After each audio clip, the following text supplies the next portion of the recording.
रामनगर से बड़ी खबर, जहां पर नदी नालों का जलस्तर बढ़ गया है। कोसी नदी का जलस्तर बढ़ने से हड़कंप मच गया है। 3000 क्यूसेक पहुंचा नदी का जलस्तर। बरसाती नाले भी उफान पर आए हैं। प्रशासन ने सतर्क रहने की अपील भी लोगों से की है। तो रामनगर से खबर है, जहां पर नदी नालों का जलस्तर बढ़ गया है। कोसी नदी का जलस्तर बढ़ने से हड़कंप मचा हुआ है। 3000 क्यूसेक नदी का जलस्तर पहुंच चुका है। ऐसे में बरसाती नाले भी उफान पर है। प्रशासन ने लोगों से सतर्क रहने की अपील की है, तो उन इलाकों के आसपास ना जाएं जहां पर इन नदी नालों का प्रभाव ज्यादा। कोशिश करें कि इन इलाकों से ना गुजरे और उन मार्गों का इस्तेमाल भी ना करें जो कि इन नदी और नालों से होकर गुजरते हैं। तो प्रशासन की अपील है लोगों से सतर्क रहने की। तो बता दें कि लगातार बारिश की वजह से नदी और नाले दोनों का जो जलस्तर है वो बढ़ रहा है और ऐसे में कई तरह की दिक्कतें भी आम लोगों के सामने आ रही हैं।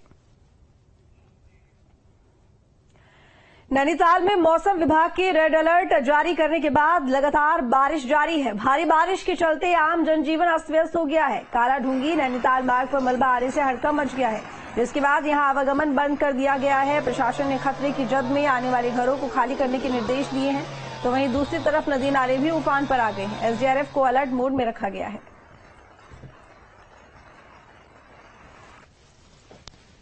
कई बार दुर्घटनाओं का कारण बन जाते हैं, लोग भी पार करते हैं, उसको लेकर किस तरह के निर्देश है, चाहे बाढ़ चौकियों में?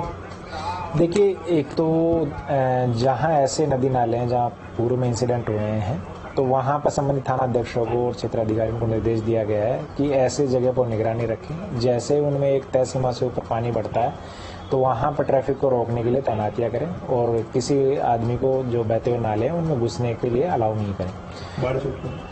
दूसरा, इसके अलावा जो हमारे मैदानी क्षेत्र है जहाँ पे होता है कि बहुत बार फ्लडिंग वाली सिचुएशन रहती है, वहाँ बाढ़ चौकियाँ मतलब स्थापित की जाती है, तो उसके संदर्भ में भी निर्देश दिए गए हैं कि उसकी तैयारी कर लें और अगर किसी क्षेत्र में जल भराव की समस्या होती है तो उसके संदर्भ में समय से अपनी इस तरह की कार्रवाई सुनिश्चित करें। नैनीताल में बारिश और भूस्खलन के चलते कई घर खतरे की जद में है, लिहाजा लोगों को डर के साए में रात गुजारनी पड़ रही है। ग्रामीणों को हर वक्त खतरे का अंदेशा बना रहता है। पिछले साल बारिश में कई घरों को खासा नुकसान पहुंचा था। फिलहाल प्रशासन ने लोगों से मकान खाली करने की अपील की है। उसके लिए बाकायदा नोटिस जारी हुआ है। ये पिछले 1 साल से इस काम का सर्वे कर रहे हैं सरकार की तरफ से और इसे कोई अंजाम नहीं दिया गया और अब फिर दूसरा की ये बरसातें हुई हैं तो फिर ये इसका सर्वे हो रहा है। पिछले साल भी बच्चों की पढ़ाई की दिक्कतें हुई थी, अब जो है खाली करने के लिए ये संकेत दे जा रहे हैं कि खाली करे जाएं। अब के फिर जो पेपर बच्चों के चल रहे हैं, फिर पेपरों में दिक्कतें खड़ी होंगी, किसके यहाँ जाके रहेगी पब्लिक। अभी जो है कल से वर्षा का क्रम निरंतर जारी है और चाटन लॉज में जो है ये जो धसाव हो रहा है, इसके लिए भी जो है आसपास के भवन स्वामियों को जो है नोटिस निर्गत किए जा रहे हैं ताकि सुरक्षा की दृष्टि से इनको जो है यहाँ से हटाया जा सके।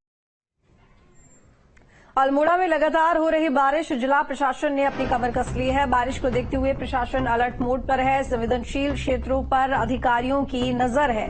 तो अल्मोड़ा से बड़ी खबर, जहां पर लगातार बारिश हो रही है, जिला प्रशासन ने अपनी कमर कस ली है। बारिश को देखते हुए प्रशासन अलर्ट मोड पर है। संवेदनशील क्षेत्रों पर अधिकारियों की भी नजर है। तो हर जगह बारिश की खबरें आ रही हैं, जिसकी वजह से लोगों को परेशानियां तो है ही, लेकिन प्रशासन भी अलर्ट मोड पर है। धामी सरकार को 3 साल पूरे हो गए हैं। ऐसे में सरकार लगातार विकास कार्यों को लेकर आगे बढ़ रही है। सीएम धामी का कहना है कि प्रधानमंत्री के नेतृत्व में प्रदेश आगे बढ़ रहा है। युवाओं के लिए बहुत से काम हुए हैं। महिला उत्थान के लिए भी कई बड़े निर्णय लिए गए हैं।